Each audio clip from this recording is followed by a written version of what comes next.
Hi everyone, good evening. So nandito kami ngayon sa Apam Bridge. Unay apang bridge, mami? Mm. Pinoy bridge, dili kun apang bridge kay nakikita ko ngayon mga Pinoy dito Nagtatambay. nagtatambay. Wala- Puro kang afam dyan, wala afam. Oh, sige, okay. Hi everyone, good evening. So welcome to Pinoy Bridge. Hindi na Apam kasi wala daw Apam tumatambay. So anyway, nandito kami ngayong gabi ni Aura for just like, you know, like how many minutes lang magtambay kasi may pinuntahan kami. So chill-chill lang muna kami dito bago siya umuwi ng city or I don't know, para at least nagka-banding kami. Hopefully na nag-enjoy kayo kakawat sa aming mga vlog dalawa na together kasi ang daming na-approach po, ang dami po nagko-commit.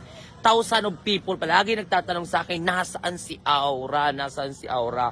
So, ako ngayon pinagbigyan ko na kayo kasi nga hindi ko na siya hawak. I don't like to, ayokong hawakan siya kasi no one on us. So, she has freedom to go wherever whatever he wants. So, anyway, so tambay kami ngayon. Ang atake niya is Bini Mika. Ang ganda niya, napaka-fresh. O, diba, for the go. Tsaka nakaka-chill naman dito. Kung kami talaga para sa isa't isa pagsasama, so we're happy naman. So, yeah, enjoy. Kundo, Pinoy Bridge ba talaga? Yes, Pinoy bridge. Yeah, we're here, Nakita ko Pinoy dito bridge. Mga Pinoy, walang afam. Agree, yeah, Pinoy Bridge daw.